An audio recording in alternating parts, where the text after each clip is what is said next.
We are here with some Survivor legends, Stephenie LaGrossa Kendrick, Benjamin Coach Wade, Colby Donaldson, to talk a little Survivor. I'm excited. Are you guys excited to see each other?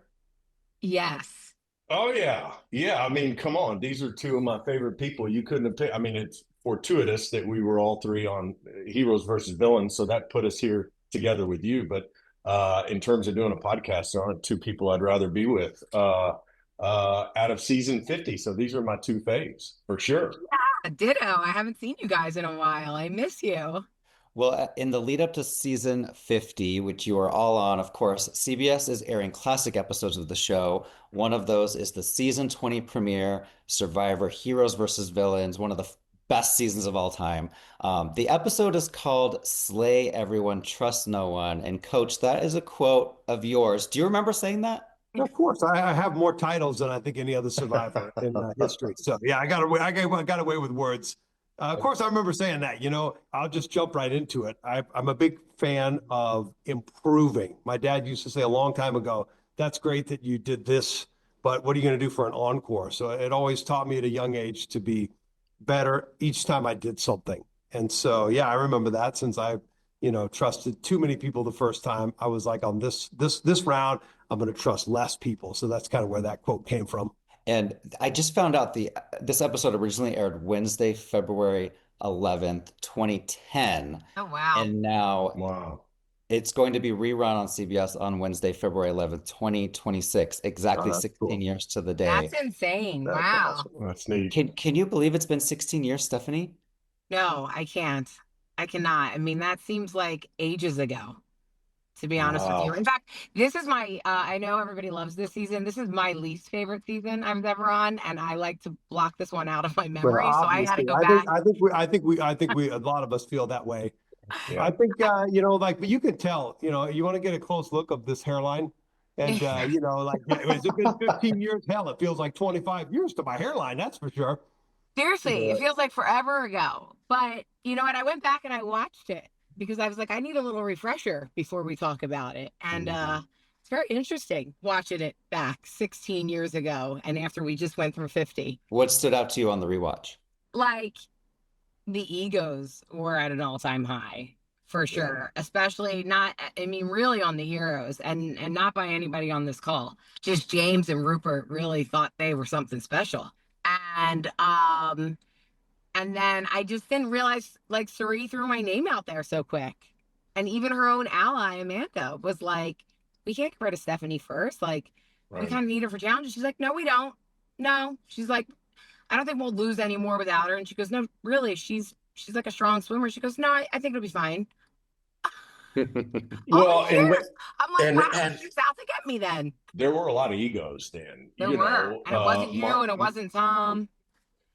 But I Yeah, think and that it. I think that that's pretty. I mean, I think at that time, Yeah. it's given us a great perspective. At that time, you could not become famous unless you really hit the jackpot. Now, everybody can become famous on social media, and so I think it diminishes the celebrity status that maybe some people were carrying around in their back pocket. It was the same thing on the Villains Tribe. We were sitting around in a big circle, and I remember Courtney saying there was this one, you guys remember episode 3, 23rd minute in China. And I said this, and Tom responded to that. And it was just so funny. And then, the next person told their famous memory. And I remember thinking, everybody's just in their own mind. They're larger than life. And nobody gives two Yeah. rips about what anybody else is saying. Yeah. It was a big aha moment for me to just say, yeah, you got to take yourself a little bit less seriously. We're just a small part in this big cog, but there were definitely egos running around for sure. I remember Marcus in that first episode, or what transpired during the timeline that first episode was shot. We were already seeing on the Heroes Beach the fractures, right, and how things would ultimately really prove out to get divided. But it was obvious and apparent early on, right? And you saw it there where, like Stephenie said, when Suri thought it was a great idea to either take out Tom or Stephenie because of their strength. And they were, and it just, again, it was obvious to me, and it had been years, almost a decade or so since I'd played prior to that. But boy, had the game evolved and changed in a lot of ways where you immediately try to target the strong players and get those out, even though they could help us as a tribe down the road. And so it was obvious and apparent very early on. The other thing I noticed in it, in watching, and again, I could only speak for what was going on at the Heroes Beach, but it was much more somber. And even before the loss in the immunity challenge, there just wasn't a lot of joy or excitement. I don't think we had the chemistry. Steph, you can weigh in on this. Again, having come off 50, which was a complete contrast for me, just in terms of experience, never mind how the game proceeded, but just having immediate chemistry with a tribe, and not all of us being alike at all, but we found ways to connect and get along and come up with a strategy on how we were going to play and compete. And I felt that was absent in Heroes Villains on the Heroes Beach, save for me, Stephenie, and Tom, which were bonded. And so when Stephenie got taken out early on, and then Tom, it was a huge shock and shatter for me, because I had to find a way to pick up the pieces after that, because they were the two not only that I was aligned with, but the two that I was really enjoying playing the game. And I knew I had to make it far enough. Coach, I know you and I wanted to play together and find a way to get together. Even then, we were reading each other across the beach, although we were competitive. And Coach, you had to, Marcus, pick the one episode where Coach kicks my ass, and I'm sure has gotten so much mileage out of this over the last 16 years. But he owned me in that challenge, and there's nothing I can say about it. I gassed out. He still had the energy and took it across the finish line. But I was trying, after Stephenie and Tom were voted out, trying to find a way to make it far enough to where I could connect with Coach and the tribes would merge. So it was a different experience for me. I think that, just going back to that, I'm sure, Marcus, you're going to talk about the challenge and, Colby and my interaction, which is, This is the first time ever that Colby and I have, A, discussed this challenge, and B, anybody has interviewed the both of us at the same time about this challenge, and it's going to be interesting to kind of dive into that. But I do think that the chemistry was off on both tribes. I think that we knew it was such a monumental season. I think that we knew that we're playing with all these legends. I mean, every single person on that beach. Okay, well, I mean, I can think of two people that probably weren't a legend at the time, but they've become legends since. But almost every person on that beach had like deep history and had made an impact on the game in some way. And so it was less about alliances. It was less about making shelter and being out there for the joy of the game. And everybody really came out there to win. Yeah, And so I think that put a spin on it. Yeah, it's put a spin on it. The Villains tribe, from the beginning was a wreck. And, yeah, I tried to say, Parvati was the most dangerous. Keep Randy, he's harmless. He's a vote. And Boston Rob said, we got to have strong numbers till the merge. And, hell, he and I didn't even make the merge. So, but there was definitely something off. I think on both tribes, it was such a dog-eat-dog environment. There was no time for anything except for playing the game. And, we once again, I love CBS, I love Survivor, but they screwed us two separate times in terms of putting an unknown on the season that we didn't know about. In this case, in season 50, it was Rizzo and Savannah. And in season 20, it was Russell. And having Russell out there, who we didn't know anything about, and having him hit the beach so, furiously, and just he was ready to devour everybody in his path. You guys have not yet played on the same beach as Russell, as far as a starting tribe. But to go, and you would have a conversation about ice cream 50 yards away. He would see it, and then he would start almost running towards you. And as soon as he sat down, he says, "What are you guys talking about?" "Oh, nothing. We're just talking about ice cream." "No, you're not. What are you really talking about?" "No, we're just sitting here." He says, "I know you were talking about me. You're trying to vote me off. It's going to be the last thing that you want to do out here." And people would just be shell shocked, and then he'd look for somebody else having a conversation, like a heat seeking missile, go to that group. So it was something that was, unnerving. So a bunch of factors that made this such a knee jerk, immediate, you've got to play. There's no fun or joy in it, which was amazing about 50, because all three of us can attest that very first day, we could see that this was going to be a different journey. And Coach, wouldn't you say too that Russell's probably, or maybe not even probably, in your 4 experiences, the most paranoid competitor and player you've ever been on a beach with? Yeah, I think so. And I think he's good and terrible, right? I mean, it's like he actually is a really good player. Yeah, that's right. Looking back on heroes and villains, there's definitely a scenario if he would have just said in the jury, guys, I let the game get to me. I got arrogant. And if he just humbled himself and just said, yeah, but I've been here twice and I've never been voted out. I mean, I think there's a way that he could have and should have won heroes and villains, and maybe could have and should have won the season before that. But that's all speculation. And then after everybody knew about him, though, of course, then he didn't have a chance, and he got voted out early in this next 3 times around. But that's it just goes back to the egos. Like, people weren't just so grateful to be there. It was just nobody really wanted to play together. Everybody was kind of playing for themselves. Rupert wanted to act for the cameras, and then James wanted to be the big bully guy. And then you've got on your tribe, you had like Rob wanted to be one way, and then Sandra wanted to be one way, and Russell wanted to be one way. You know what I mean? Like, and then I really didn't even want to come back, because I was like, it had been 9 seasons. I was out of sight, out of mind, I was engaged, starting a life. And I knew these people were all at events and out in LA and hanging out together. And I'm like, I'm going to be shit out of luck, because everybody's going to be aligned and I don't know anybody. And then finally I see Tom and I'm like, thank God somebody's here that I know. And then Colby, I'm like, oh my God, just an awesome guy that's decent and humble and hardworking, and I can definitely align with. I think that Colby did hit that nail on the head. All seasons have this huge element of luck to them, right? And my journey on heroes and villains, I had everything lined up, and Tyson voted himself out, by accident, and then that just started a bad downward spiral. But from day one, I was sitting there on the villains tribe thinking, oh my gosh, I'm looking over, there's Colby, man, I want to play with him. There's Stephenie, America's sweetheart, tribe of one. There's Tom, I was just salivating, but let's have a tribe swap of all seasons to, not have a tribe swap. Yes. That was the one to have a tribe swap. And I was desperate to play over there, with the other tribe. And it was like, no doubt, Coach. That's what I was thinking when I watched it back was, man, tribe swaps are such a commonplace now. Yeah. And boy, could we have used one back then. An early game tribe swap would have shifted everything around. Who knows what would have happened? But it would have benefited me, Stephenie, you, all of us in that situation. We just didn't have it. That first challenge in episode 1 of season 20 is an all-timer. I mean, Stephenie, within a few minutes, your shoulder is dislocated.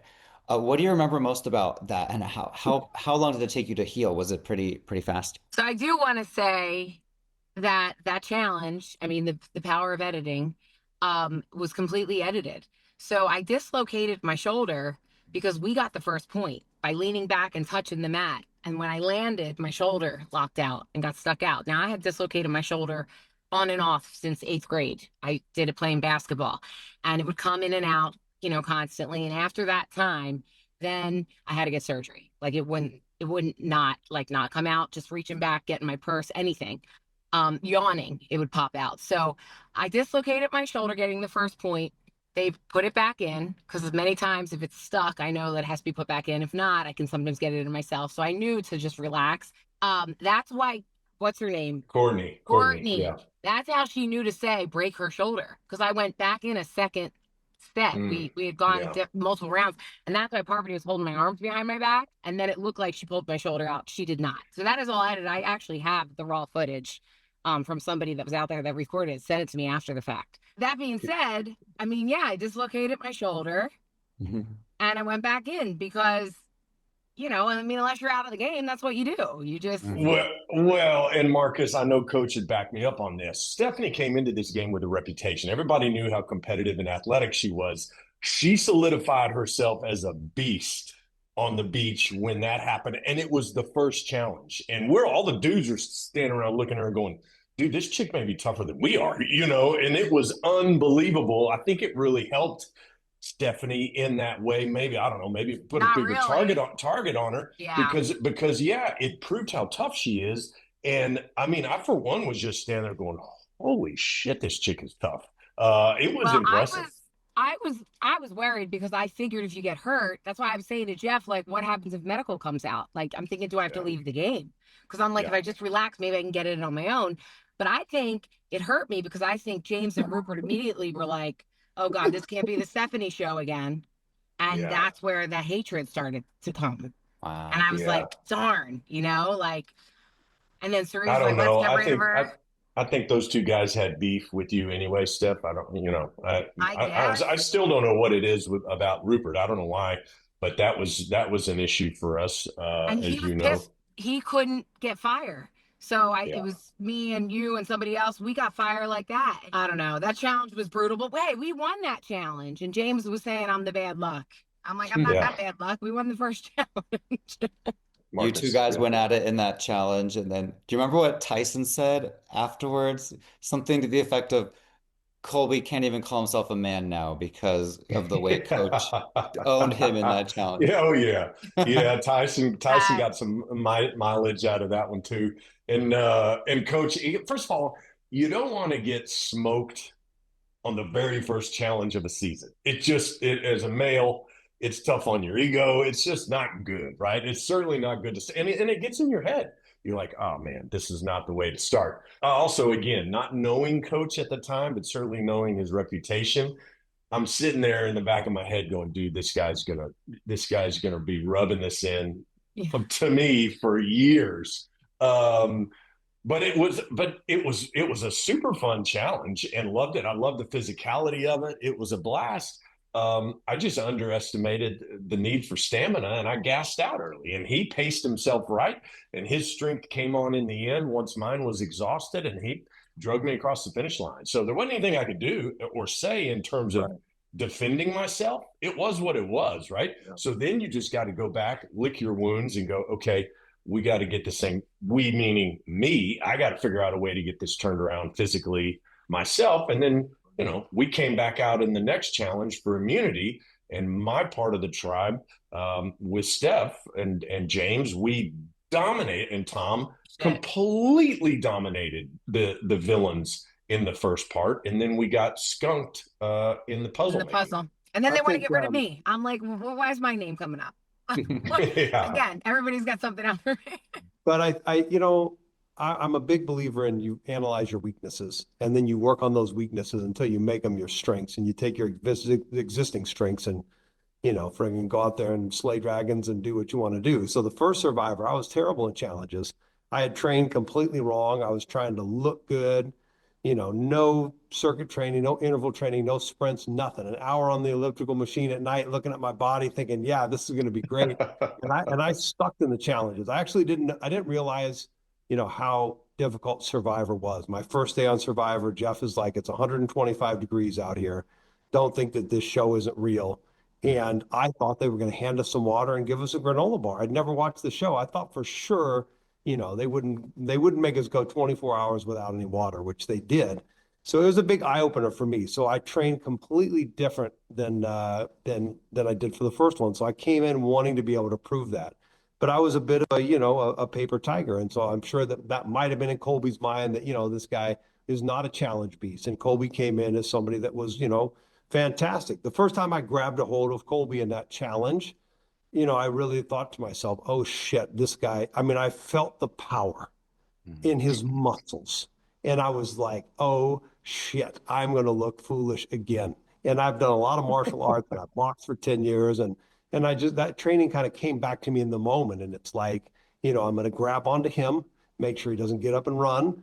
And I'm going to let him tire himself out. And I just held on to him. And there was a certain point when I saw the bag and I thought, like in jiu-jitsu, if you side mount somebody, then you have full control. So I side mounted him on the opposite side of the bag. Yeah. And then, you can say what you want, but, I was bench pressing, 325 at the time.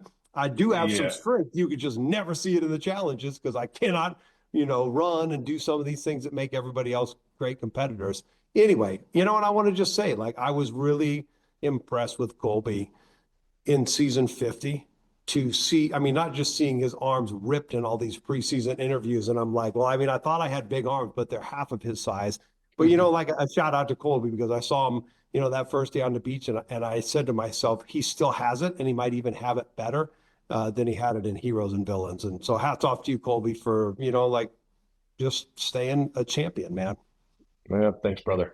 Yeah, you're exactly right. You had the angle, you had the position, and I knew I was in trouble once you got that top mount. I mean, you did it right. It's a You good said strategy. Yeah. jujitsu, and you're exactly right. That's what came to mind. My ground game was terrible, and you owned me the second part of that. I mean, you literally played that challenge in terms of our connect right there. You played it as Yeah. well as you could have. It was And, perfect form. Yeah. there's one thing I've never said, okay?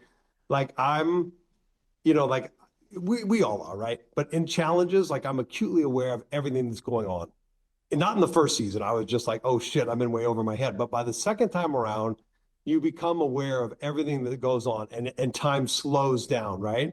And so I'm sitting there and I'm hearing Jeff just rag on me because I know what he's thinking. He's thinking, you know, coaching disappointment the first season physically. And he's sitting there yammering on me. And at one point he says something, and then you'll see it on the camera. I side mount and I looked right at Jeff and I gave him a wink and a smile. That's who I was winking and smiling at when you see that one time. I'm grabbing you and my hand slips down to your I was wondering. That's who I was looking right at Jeff because I I'm was like, wondering you're who talking you shit were about looking me. at.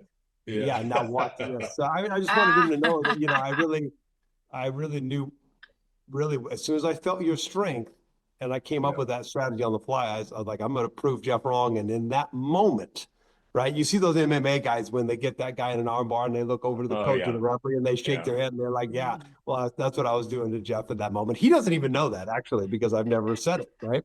Yeah. Well, I'm so excited to see all of you on Survivor 50. I'm an old school fan. I'm going to be rooting for my old school players. Before we run, just give me a word or two to describe what was going through your mind when you stepped on that beach, Survivor 50, for the first time. I was just grateful. I think Mm. gratitude because Yeah. when I first stepped out there, you know, season 10, I was in my 20s. And I definitely thought after Heroes Villains, I'd probably never do it again. And all these years later, I was just really grateful that I was still in good enough health and had the ability to be able to leave 3 kids and come out there and play a game that I love that really shaped my life. And then I hope, you know, will shape my children's life when they see me out there. I hope that I'll be a good example for them and many other children and just women in general. So I was just really happy to be out there and grateful and to be among so many legends and amazing people. It was really awesome. My first thought was, I can't believe I'm doing this again. My second thought was, and this is going to probably not even be a popular opinion. I'm like, I'm out here with half of the cast as legends. Don't get me the wrong way, right? Because it's like Right. when you're on Heroes and Villains, it's a full cast, maybe -2. But I mean, this cast was like half of them are legends. So my second thought was, you know, I'm happy to be on the beach again, and they lined me, or I lined up next to Colby, or they lined us up. I don't know. I forgot about that part. You know, that's all water under the bridge. But this point is really important. My biggest pervading thought was, do I still have it as far Yeah. as professionals? Do I still have it as far as putting myself in challenges? Do I still have it as far as being a coach? Is the team going to let me coach them in challenges? Because if they let me coach them in challenges, because if I'm the coach and I can put people in the right positions, AKA putting me in a place I'm not going to look like a fool, then we're going to have a shot to win these challenges, you know, because I'm honest with myself. And it's the second that negativity comes out there, am I still good enough? Am I still going to be valued? Then you have to stomp it in the mud and say, I am good enough. And Yeah. as you put that out into the universe over and over and over again, then you're going to believe it. And then everybody around you is going to believe it. And so that was, I think, the biggest thought in my mind. Am I good enough? And then you are good enough. And you're going to go out there and kick ass. And I think that was then everything hit. And then, you know, the rest is history. Well, listening to those two, I got to say, my thoughts and feelings when I go back to the very beginning of 50, they're an amalgam of the two. First of all, Stephenie hit the nail on the head with gratitude. I mean, that encompassed everything about why I wanted to go back and what drew me back in this last time. But also echo what Coach said in terms of, am I good enough and am I supposed to be here? And for me, Ponderosa and the pregame leading up to it, I was so uncomfortable to the point where I even talked to the psychologist about it. I didn't even feel present. I didn't feel present in my interviews with the producers. I didn't feel present in some of my conversations with the media beforehand, looking at the other players. I just could not get comfortable. But when the front of that barge dropped down and we walked up on the beach and I stood shoulder to shoulder with Coach for the first time, literally getting my feet in the sand, it all came back. And then I knew I was where I belonged. I felt the gratitude that Stephenie was talking about. But more importantly, I felt like I am supposed to be here. And that was the best feeling. And to me, Marcus, it made me feel the way I did 25 years ago in Australia. I didn't feel that in All Stars. I certainly didn't feel it in Heroes and Villains. And I think Coach and Stephenie touched on that. But in 50, what I think you're going to see is that feeling is pervasive throughout all 24 of us. We were so glad to be there, but we needed to get our toes in the sand and get our feet on the ground and really see Probst in front of us saying, let's do this.